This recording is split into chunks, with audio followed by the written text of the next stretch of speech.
Hey, everybody, and welcome back to the Cinefile. This week, Jake and I are talking about The Little Mermaid from 1989.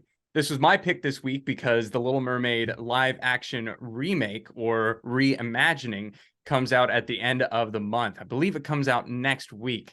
So we decided to break this one down for you, talk a little bit about it. Jake, when was the last time you saw Little Mermaid? So this has been a while since I had seen The Little Mermaid. It was never one of my favorites as a kid. I liked it fine, and like I had it on VHS tape and everything because I was a huge Disney kid, like so much so that we had to stop playing Disney Trivia Pursuit in my family because I would win every time, and no one liked to play with me because I knew all the answers. Um, but I was a huge Disney kid. But this one, it was never one. There are some of them that I can remember watching over and over and wearing out the VHS tapes. And this wasn't one of them. And so it was interesting going back to this because there are parts I had kind of forgot about. There were things that you know probably the last time I saw this, I was probably I don't know, I'm gonna guess 7, 8 things that 7, 8 year old Jake didn't grasp or didn't notice. Um, so it was interesting going back to this. It had been a while since I had watched it. So was this a favorite of yours? I I don't remember last time I watched this. Obviously, I remember the songs, right? Of Under the course, Sea. yeah. And the Look at This Stuff, isn't it neat? That song. But I couldn't tell you the last time I watched this. It might have been like 15 years ago. Yeah, Um, just it's just been so long. So it was interesting. It was like coming in and watching it with fresh eyes. very much And so. Yeah, I've got some thoughts. I know you've got some thoughts. Um, First, so this movie, and we're gonna start off the bat talking about the Disney Renaissance. So this movie kind of kicked off the Disney Renaissance, and what we mean when we say that is that this movie in 1989 was the first of a string of 10 bangers, if you Yeah. will. Incredible uh, animated films. Most all of them are based on fairy tales or legends. And they all, or most of them, have the same composer. Alan Menken, which And this is also, his sorry to jump in with Alan Menken. no, Uh please, because I couldn't remember his name. yeah, Alan Menken, and this is his first. I looked him up on IMDb, and according to them, this is his first feature length composing gig. He had one prior credit for some TV movie that was so obscure it didn't even have a picture on it on IMDb. But this was his first feature film that he scored. He had worked, music department, music departments on other films. Um, but this was his first big gig, and the songs are memorable. I will say that. So Yeah, and he's a part of a writing team with Howard Ashman, who wrote the lyrics to the songs. And mhm. so it was them two together that kind of uh brought these songs to life. And I think this is so memorable. And the other reason I should continue on with the Renaissance. The other reason this is so important is because this movie saved Disney. Mhm. Disney animation was going the way of the dodo. It was basically going to be, done.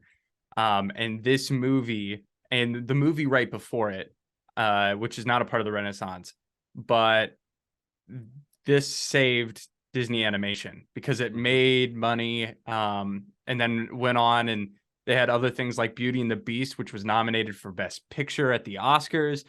It just we There was just this pattern that started of success with these directors and musical numbers written by Ashman and Alan Menken.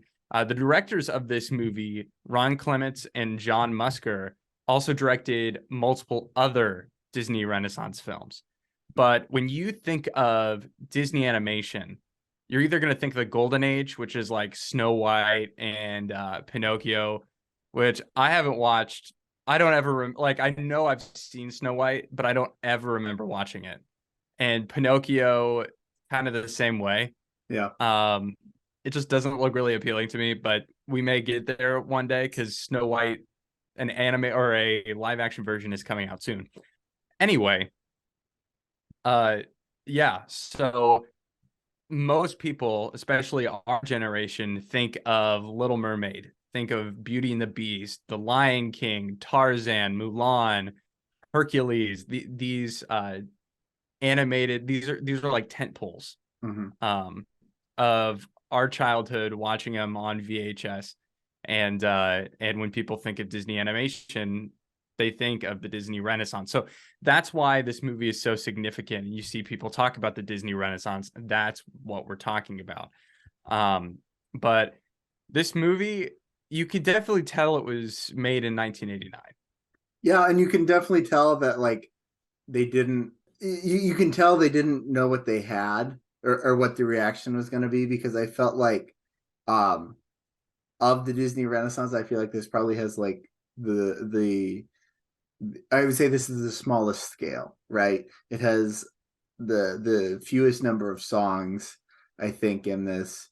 It has, you know, the animations are, I mean, decent, but you can definitely tell where they put scenes they put the effort in the animations and scenes they kind of rush through, which another reason that this is significant. This is the last Disney animation film that was 100% like cell, like hand painted cell animation. So like they would have like every drawing or every I don't know how I'm going to say this, but like with animation, like it's Every a frame is series. Yeah, animated a by frame. hand. Thank you. Yeah. Every frame was hand painted, and then played together on and recorded on analog. So this is the last film that is completely done that traditional animation style by hand. There's over apparently there's over um, a million drawings done for this movie. So you can definitely tell that it feels um, older than the rest of the Renaissance because I think once you get into the Renaissance that we're making money so we could afford to push boundaries and everything. Because really innovation either seems to happen with an abundance of money and momentum or zero money and momentum. And I think um, this tends toward the zero because, like we said, Disney was not in a good place financially at this point. So, um, but yeah, I think this movie it really sets the stage for what's to come next. Um, as far as in the Disney canon, it really you can see things that they're building towards. Um, but I would definitely say its detractors for me probably come from the fact it didn't have a lot of money and it was come from a studio that was, for all they knew, was going out of business. Yeah, and like you said, with the animation style, specifically as the Disney Renaissance kind of gets into full swing, we see a lot more um, of the CG kind of additions. So the ballroom scene in Beauty and the Beast, there's like a CG ballroom. So it's introducing like a new kind of style Mm-hmm. because after like after the Disney Renaissance, it kind of went really into kind of this 3D animation, completely computer generated for a lot of these films. And so you can kind of see the beginnings of that. So there Mm-hmm. was almost this innovation as well that kind of propped it up. But I agree, there are less songs in here. Um, this is definitely the beginning, but it is so memorable for so many reasons. I mean, it won a couple of Oscars. Mm-hmm. Um, but it is just so interesting because, a lot of kids watch this movie, and yes, it is a kids movie. Um, but it's kind of crazy to see, okay, kids back in the early 90s were watching this movie. Now kids nowadays are watching like Frozen. Yeah. Um, and it's completely that I'd say Frozen is like almost a return to attempting the Disney Renaissance with all these musical numbers and things like that. But no, regardless, this I was surprised how much I enjoyed this movie. Hmm. I mean, I was texting you through it, and I'm not going to say some of the things because they were stupid. I when I text Jake during a movie, I text him a bunch of stupid stuff. It is very much a But stream. there, It is a stream of consciousness. yes. I but a couple of things. I said that Sebastian is such a mood, Oh yeah, and he really Sebastian is. may be my favorite character in this. He he was almost they almost cast him as English. They were thinking more of along the lines of an English accent, more of a. I kind of got the vibe almost more of like a Zazu from the Lion King, the English like royal servant type. Whereas, but then they decided to go with a Caribbean accent for it, and so Samuel, I wrote his name down. Yep, Samuel E. Wright does the voice, and he does a great job. I think it's definitely one of the standout characters and performances in this movie, and I love it. It's funny. He's got two of the best songs. Um, there's Yeah, Under the Sea yeah, and Kiss the Girl. Like those two, probably. Yeah, I mean, really, when I think of this movie, I think of three songs, and it's Under the Sea, Kiss the Girl, and Poor Unfortunate Souls. Um, which right. is Ursula's kind of villain song, which I really like too. But no, Sebastian, he's an OG, as some would say. Now he really is an OG, and I find myself. I think kids probably relate to Ariel more. But I, as somebody in his mid-20s, kind of relate to Sebastian so much more.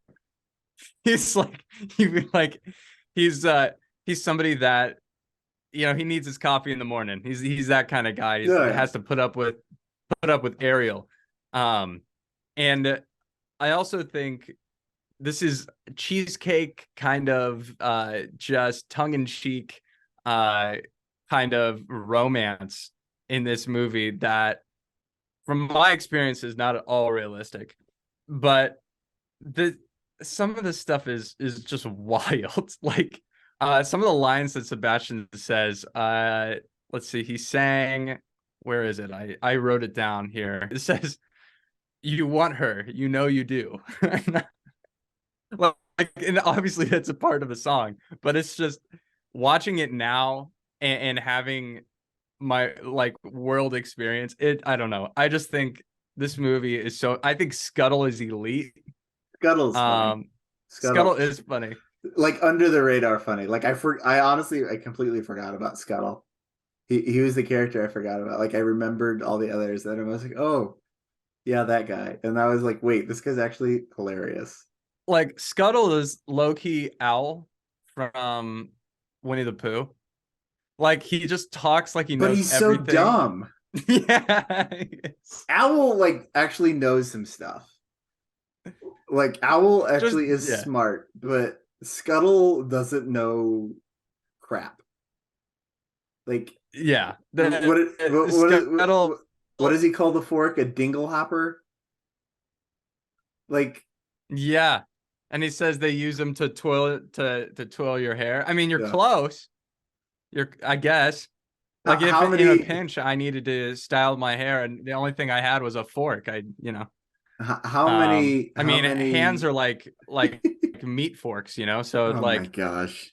and you if you style your if you How many little girls anyway, do you think I'm gonna when shut this up came now, out? please, Jake. How many little girls do you think when this came out they went to the kitchen, got a kitchen fork out of the drawer, and tried styling their hair, and ended up in tears and having to have some hair cut off because it got caught? I could imagine more than one. for sure. This also, like, I also wanted to talk about Prince Eric. Okay. So one, Jim Carrey auditioned for the role of Prince Eric. How old would have Jim Carrey been at the time? Like he had to I, he the reason I asked this, the guy, crap, what's his name? This is why I write things down, people, because I can't remember anything. yeah, and I just Uh, pull up IMDb. da, da, da, da, da. Christopher Daniel Barnes. Yeah, Um, dude wasn't even 18 when they made this. Now they did which is say that, weird. That he sounds like yeah, like a guy in his 20s. they cast him. Say with when they cast him, they're like, he's not as old as the character I think they're envisioning, but he his voice sounded older. Yeah, and I think he does a good job here. This is the era of animation where it isn't Chris Pratt. It isn't like these big name actors having all of the animated roles. Yeah. This is still in the okay, you're a good voice actor, so we're gonna cast you in this. Oh, this is. I mean, and that's. I feel like very. I feel like doing big names for animated movies has was never, and I would say even to this point, kind of still isn't a Disney thing. You know, you think of It was a huge deal when they cast Robin Williams as the genie. okay, as it goes on, they start cast they have started casting more and more people. But like thinking back to like early Disney, um, things. Oh, what would be a good example? Um, like the Jungle Book or Robin Hood, and like the amount of people that get reused throughout like that era of Disney. Like it's almost Yeah, I say this everyone knows, or if you don't know, it's first time watching. I'm a huge John Ford fanatic, and Ford was famous for having his John Ford stock company, where all of his movies seemed to be the same people would show up, and it very this I think of Disney, and it kind of has that same vibe to it. We're using a lot yeah. of voices. Um, but you're right, it's really kind of a new thing. And if you look at kind of the course of film history, as far as who you'd say are your A-list actors doing um, doing animation, doing voiceovers. Yeah, and like I won't lie to you, especially I bring up Chris Pratt for a reason because he has done a lot of animation. He's done three big, well, actually, technically four big tentpole films. He's done the Super Mario Brothers movie. He did Onward. He did the Lego movie and the Lego movie, the second part. And he's like a really good. He's really good at this. But it is just cool to see some kind of lesser known names. I will say though, and this may be a hot take, I think the worst performance is Jodie Benson. Really? Yes, I think like I Huh. think I don't know. I struggle to have that be the voice of Ariel. It just doesn't for some like there's a disconnect. I don't know why. And like I said, that's a hot take. But for some reason, it's hard for me because there's certain Chris Pratt is an example. He does, he's Star Lord, he's all these different things. But when he slips into a role, you can hear a little bit of Chris Pratt, but he really kind of, melds with the character. And I don't Except know in if it was Mario. just the audio mix. Yeah. And have you seen the Mario movie yet? No, but like he doesn't even do an Because he's Italian good. accent. But he doesn't do an Italian accent, does he? No, he does a Brooklyn accent. But even then, you aren't thinking the whole time, wow, this is Chris Pratt. At least for me. But this, I don't know if it was the audio When I mix or It what it ain't was. Mario. It ain't Mario. But yeah. Also, the fact that she's 16 in this movie, I had no idea. I could have told you she was 18. Like, I do not remember her being 16 at all. Yeah. Um, which just makes it, I guess that makes sense with like this juvenile kind of uh, worldview Yeah. of like, oh, I want to be where the people are, I want to go and just walk around with my feet. But then she gets enveloped in this romance where she has to like essentially coax Eric into kissing her, but has no voice. Mhm. It's which that kind of looking back on it, like I guess it still kind of works. And even in the newer movie, I don't know if they're aging her up a little bit to be like 18. It is just a little weird to know that she's 16, but also for some reason, I think it's maybe because it's animation and you can't really tell age in animation unless you have like a bunch of wrinkles and lines. It still works. Yeah. That was just a little weird for me. Um, I think maybe okay. I'm gonna. I think of this as when they made this. This is my take. This may have not been fact. I don't know anything to back up these claims, but this is my hunch. They made this and they said, okay, we're gonna have this, a female lead, and what age is she gonna? What age are young girls gonna connect with mm, um most? And if you think about it, if this is made for, say, a target audience of age 5 to age 12, that next generation, you know, is kind of who those kids, who those little girls look up to, right? You've I'm, I have a stepbrother and stepsister who are 2 and 4 years older than me. And it's those people that are just older than you. I can think of growing up that I always looked up to and I wanted to be like, you know what I'm saying? So I think my hunch there is they said, okay, we're going to make her 16. Um, so that way she's old enough that she feels separated from our target audience, that girls want to look up to her, but not, she's not in her 20s where these girls can't relate to her. yeah, that's a great point. That because if she was 14, then the whole romance thing would not work. But if That's she was yeah, 18, it's a little then creepy. the kids wouldn't be able to connect. Yeah. So yeah, no, that's a good point. I guess I didn't think of it that way, but I subscribe to that. I think that makes sense.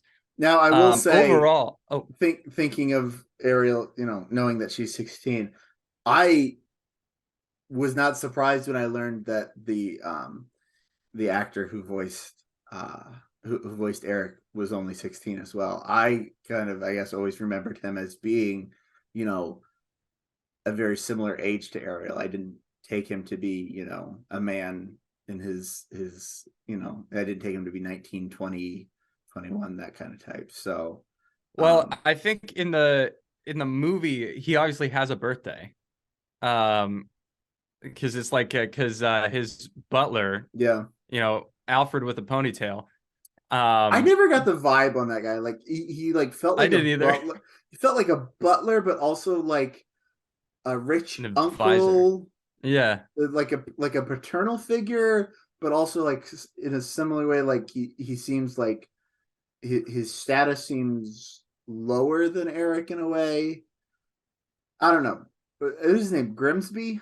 Is that his name? Yeah.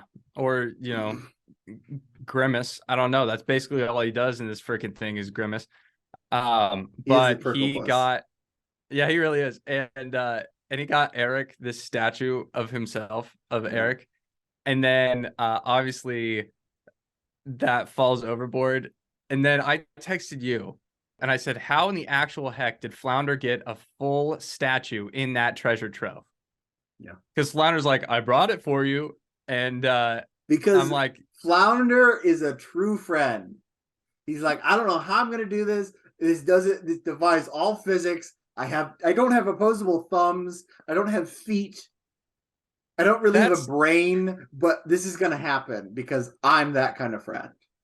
honestly all of Ariel's friends. Like, I wouldn't consider Sebastian a friend, but At the like, beginning of the film, no. At the end of the film, yeah. yeah, but the beginning of the film, all of her friends are idiots. Yeah. Like I mean, Flounder's an idiot, Scuttle's an idiot. we only see two of them, so Well, I mean, and then all three of them keep asking, "Oh, she kissed her? She kissed him yet? Has she kissed him yet?" Like, that's like every 5 seconds. It's, "Oh, have you kissed him? Have you kissed him?" And then, um, and then we have the song "Kiss the Girl," and I was dead when Sebastian leaned in and he goes, like, her name is Ariel. He goes, "Oh, it's Ariel." She goes, "Yeah," because she can't speak. Which honestly, so let's talk a little bit about the story as a whole, because essentially the plot of this movie is, she wants to essentially at least meet, but date and marry Eric. mhm. And so she gives up her voice to Ursula, who haven't talked about it all yet, to Ursula, and then she's getting real close to actually sealing the deal and being able to kiss him before the sun goes down, and then Ursula makes herself young and hot, and then takes the thing that has her voice and essentially uses her voice and pretends to be her, and then obviously Ursula dies, gets stabbed by a ship. Mm-hmm. Uh, The but bowsprit specifically. yes, you texted me that. I was There's like, I your don't know what that is, but yes. there's your seafaring terminology for the day. Bowsprit. Right. But I kind of wanted to talk about, you had texted me that this movie's kind of shallow. Yeah.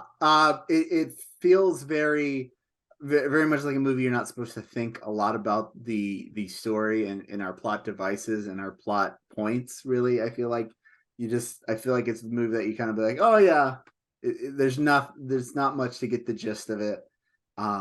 It's not a big thinker, and it moves fairly fast. This is a pretty short movie. It's not even an hour and a half long.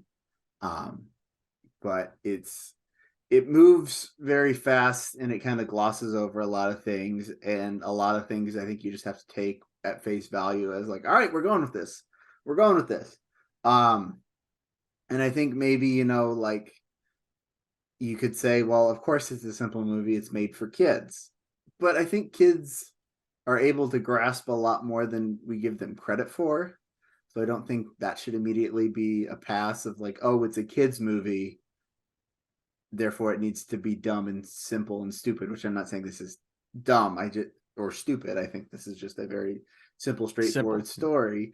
And going back to a point I've made previously on this podcast, it they didn't realize what they had with this. I think they didn't realize that this was going to be the catalyst for the Disney Renaissance. This was they didn't know that this was going to be the movie that saved Disney, right? Mhm.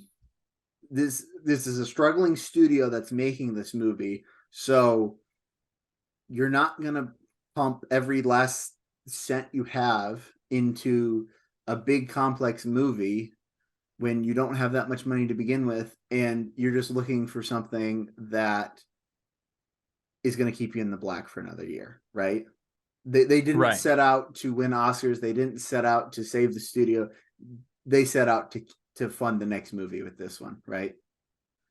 Yeah. That's really all I would say from a studio perspective. Um, that's the only goal of this movie, was to make enough money to finance the next one and keep them alive. And anything else than that, it's gravy. And there's a lot of gravy on this movie because it did so well, and saved the studio. But I think you can see those external forces, um, in you know in the production of this movie, and it kind of comes through on the final product of something that's very kind of simple and straightforward. And you couldn't hire a big name writer, you couldn't spend a lot of time drafting and drafting and drafting the script because you only got so much money, and you got to be like, all right, that's good enough, let's go, let's make a movie. Right. Before we get to Rosebud and Thorn, I also wanted to talk a little bit about the upcoming movie because my understanding is that it is a significant amount longer than this movie. And that actually really excites me because as we were just talking about, I wanted more from the story.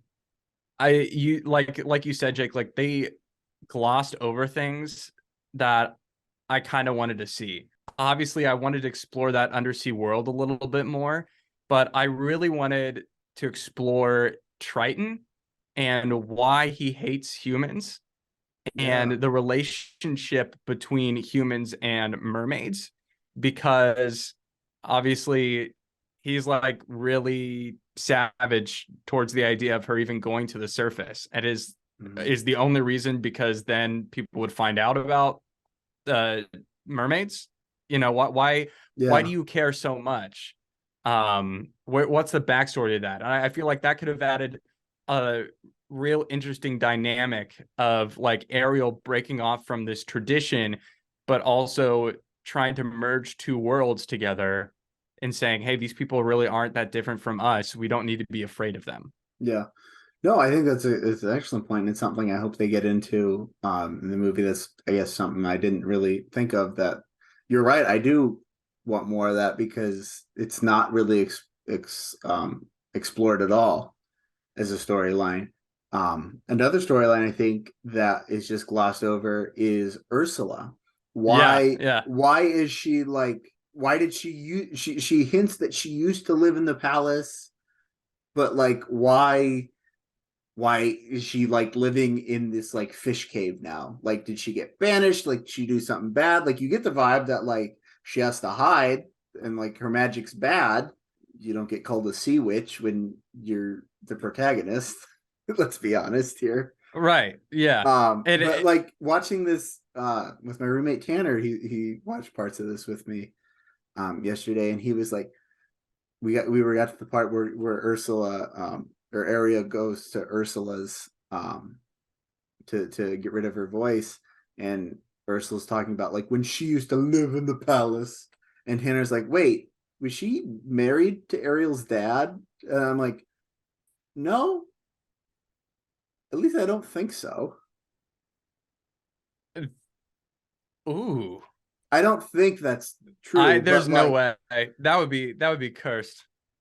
but like it made me stop and think of like, so wait, we really don't know anything about like why Ursula's in hiding, She or was why she wants the power back. she was Mamnet. Oh my gosh. She Stop. was Mamnet. And so she got kicked out instead of killed. Um yeah, because obviously so the whole point is that if you can't pay the toll, then what you lose your life force essentially and you become like this You're weird slug. yeah, you're like basically like indentured to like I'm not even indentured. You're like confined to like eternal prison, I guess you could say. Yeah, but like And like you what is lose there for Ursula in that? Just knowing that she's got a bunch of people in prison, you know, like that's the kind of stuff. it's so okay.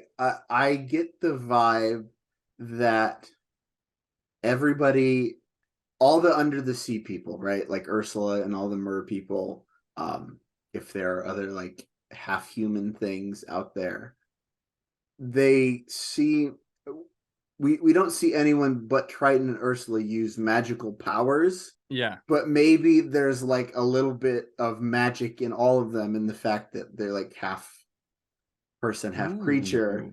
And so like because here's my what I'm basing this off of. When Triton stands in for Ariel, right, to save her from Ursula, he is also reduced to one of them little like slug thingies that are like stuck on the ground, and Ursula takes his powers, right? Right. He's the only one that we know is magical, but he ends up as the same fate as all of Ursula's other victims. So could it be that all these beings have some innate minute form of magic? And obviously there's people that have more magic than others, but is it that she's taking their powers out of them? I don't know. It's like these Mm. things that are just like left up to question, because it's such a quick and light movie that we don't really And delve yeah, into they any of this other literally stuff. what are the stakes in this movie? What that maybe Prince Eric doesn't like her? Like obviously, like we said, they just glossed over it way too much, Yeah. in my opinion. If it really is about, essentially midichlorian count, just like Yeah. sucking different amounts of magic out of people, that's interesting. Yeah. Maybe Ursula is like 5,000 years old and she's been able to survive sucking Oh, uh like all the magic. the mom from Tangled, or like the step mom from Tangled, the witch lady Yeah, that yeah. like keeps her locked away, like does it to preserve her own life. So Yeah. maybe So it's that that kind that of. these are all interesting. These are all interesting ideas that, now that we do a lot of film analysis and are older, like when we were kids, we never really would have thought of it as like, Right. okay, Yeah. obviously Ursula is the bad guy in this. Mm-hmm. She's wearing black, so she has to be the bad guy. And it's like now you just look at it and there's so much more depth there's so much more to mine, Mm-hmm. that we just haven't been able to. But yeah, I just kind of wanted to mention that. I just thought that was Yeah. kind of interesting and what that could mean for the future film. But now it is time for Rosebud and Thorn. Jake, I'm going to pass it off to you. What are your Rosebud and Thorn? So I have three roses. One is going to go to someone we really haven't talked about at all. Pat Carroll in her role as Ursula. I love Ursula as a villain. I think it's a different villain than we've seen in Disney prior to this. Um, Pat Carroll's voice work is done expertly. Also, R.I.P. Pat Carroll. She was it just within this last year she died, or has it been? I think so, or Or a has it couple years. been? Yeah, I think it's within the last year. So, R.I.P. Cat Carroll. Cat Carroll. Pat Carroll. Oh, I can't talk, Cat peril. I mean, folks. if it's under the sea, the cats are really in peril. I've been up since 1:30 in the morning, folks. It's been a long day. Anyways, Yes. I just can't talk. Pat Carroll, I think her performance is wonderful throughout all this. One, I just love her voice. It fits Ursula so well. Um, but I think she's a wonderful. And honestly, like I was as a child, like Ursula was the one of the few villains that I was like genuinely like scared of. You know, like I Yeah. don't know if the fact that like she's this like undersea like half squid octopus monster thing, but I'm like, if I saw her in the street, I would not want to say hi because yeah. Yeah. Yeah. But no, I love Pat Carroll in this. I think she deserves a rose. My other rose is going to go to Samuel E. Wright in his portrayal of Sebastian. He's funny, he's witty, his songs are incredible. Um, I always loved Sebastian as a kid, and I still love him now. And third, this you're gonna hate this take. You're gonna absolutely hate this take. My third rose is going to Jodie Benson. Yeah. I figured. I was Yeah, waiting for that. because I think here's my thing. So she does the voice of like Ursula the becoming human, right? She does that That part is voice. good. Yes. And I think the way she's able to play two very it's the same voice but able to twist and do a full 180 on this character. I think it is a great performance. And so for that reason, and like I think she's very believable as Ariel, put it this way.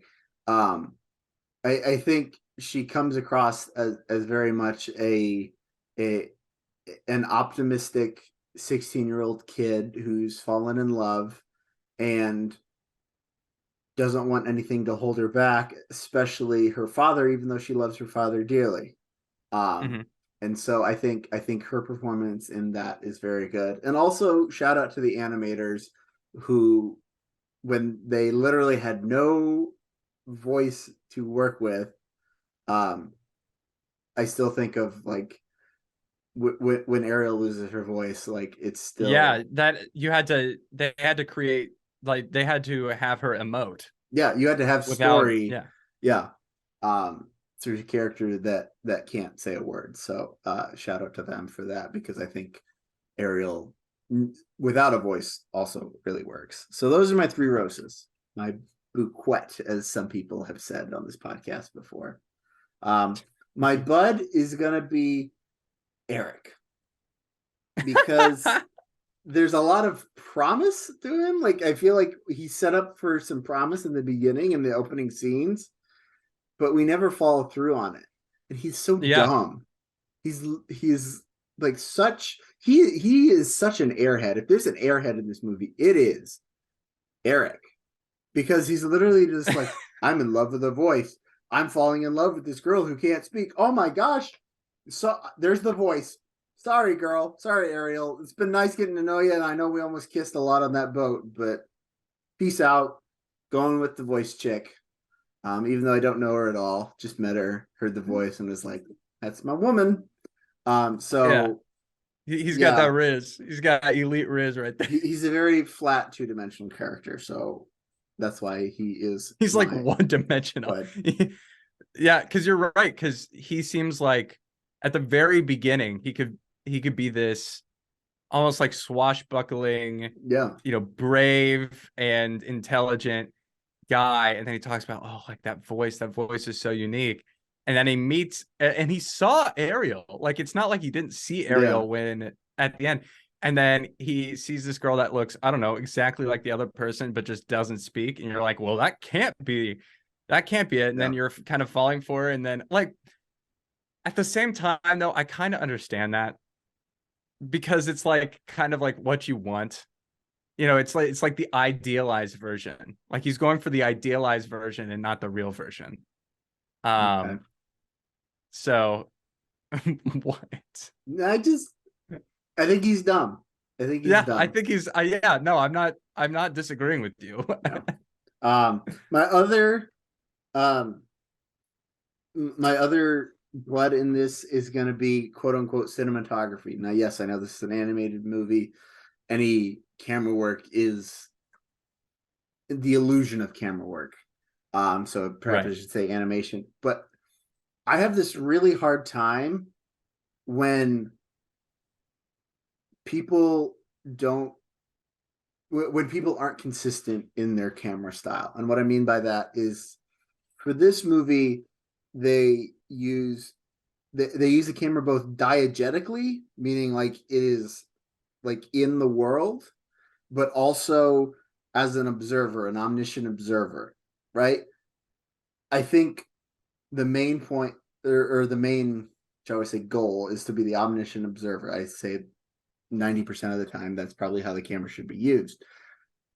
But there are times that like we get like this shake effect, or like I don't Hmm. know, at the beginning, like through the title sequence, like we're swimming under the ocean and like things like they try to make it look like you're looking through water, but then like reveal the title and that just goes away. And like I don't know, to me that bothered me because it's like you're making me feel like both that like I'm like quote unquote viewing from heaven, like I'm the eyes of God, like I'm seeing everything, but not a part of this. But also at the same time, you're doing things with the camera to make me feel like I am a part of this, like I'm the person holding the camera recording. You know what I mean? Okay. Um, Yeah, I can. Okay. Well, and it's stuff like that that bothers me.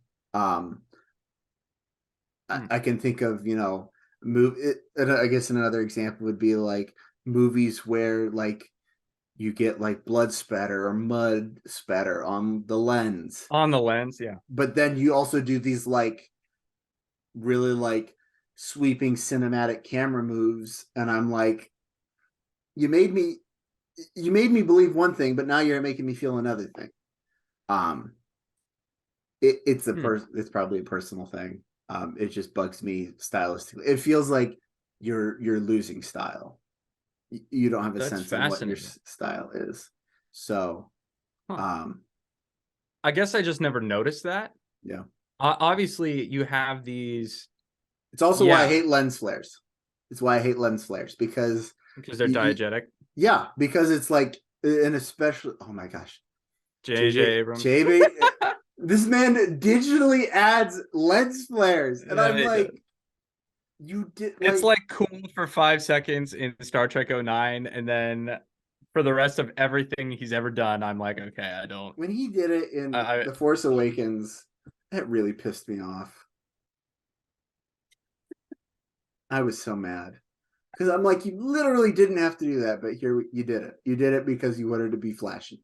You thought this was cool. Well, it's not yeah, cool.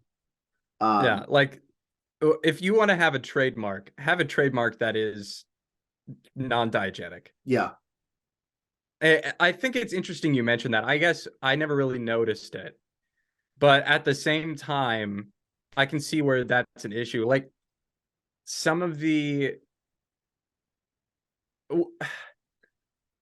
I think this is probably a discussion for another time, just yeah, for the sake of time, but just talking about, okay, so I understand what you're saying about the diegetic, not diegetic, meaning that it's like a part of the world or not a part of the world. yeah, Um, but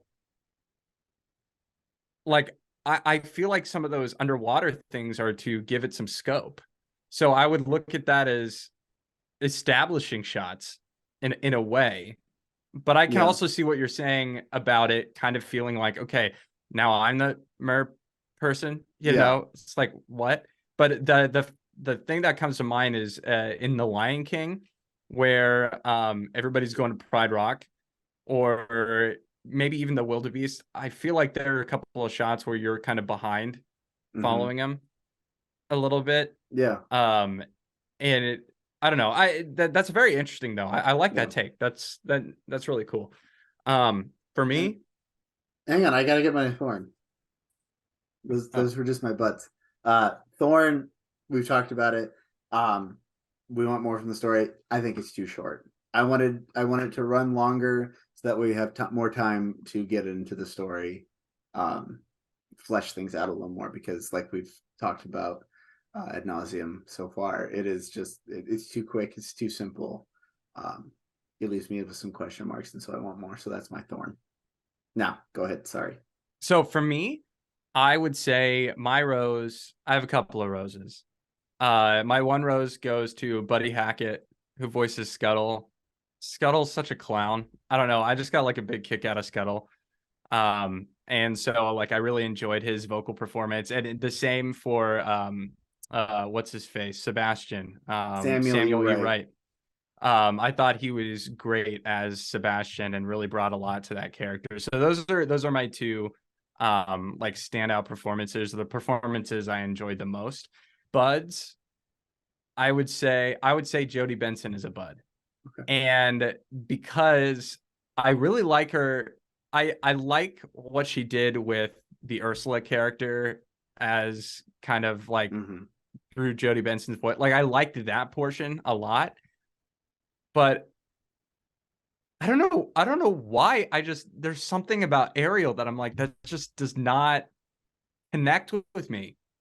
But what's weird is what's weird is that I liked the version almost like the evil Ariel in a way.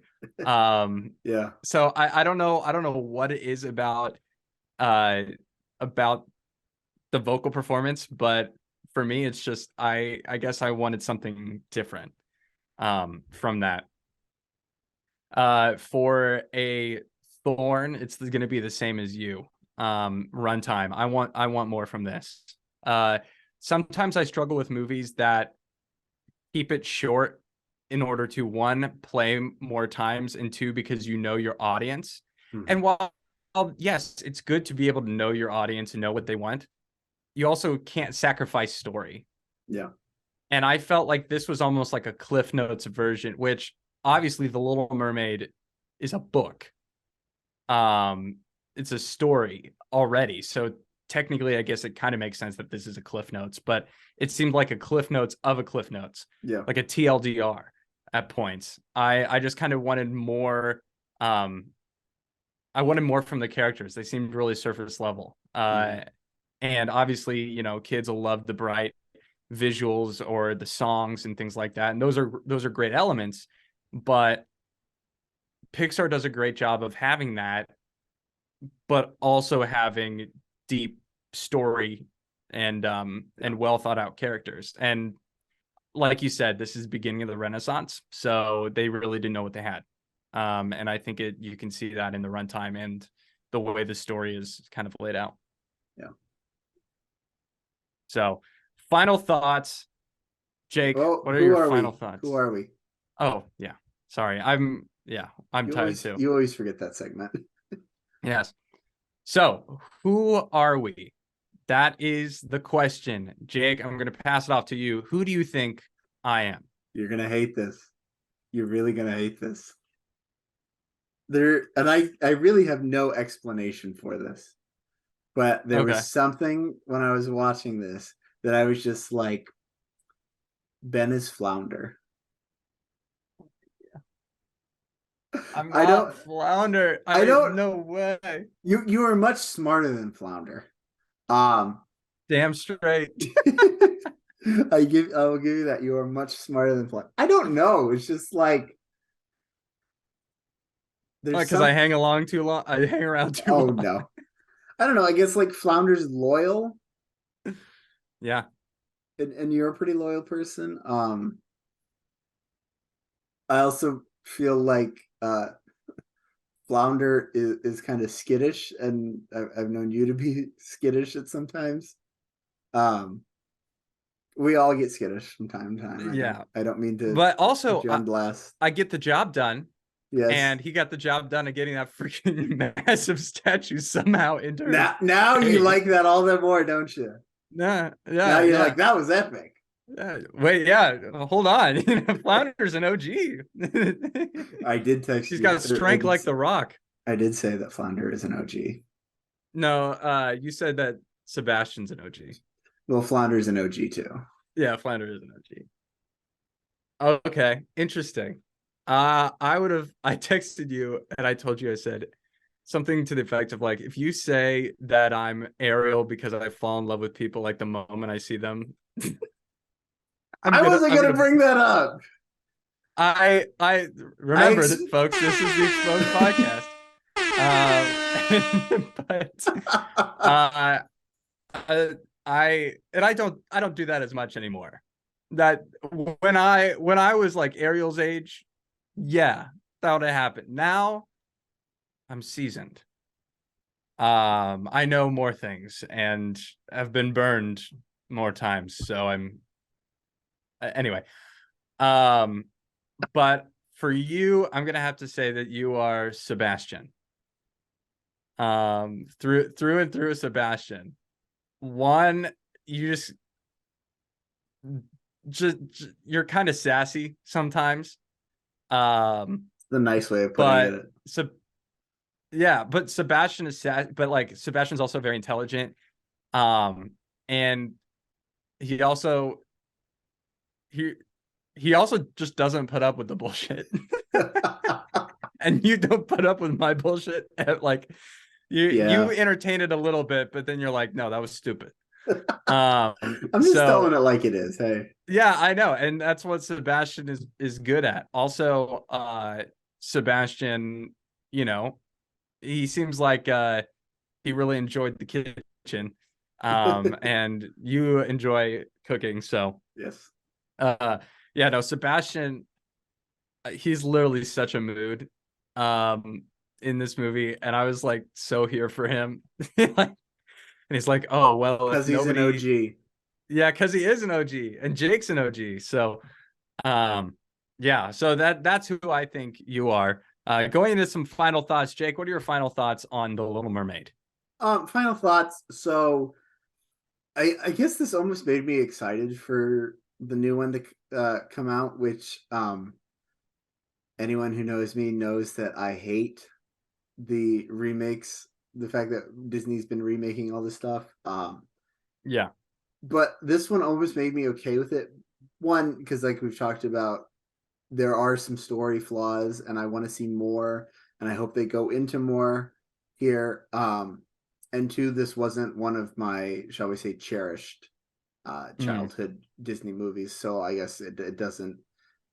On the principle, I'm not a big fan of it. But personally, it doesn't upset me as much as like I haven't seen the remake of The Lion King because I loved The Lion King as a kid, and so I don't know if I can watch a remake that isn't the original It's Lion King, almost shot for shot.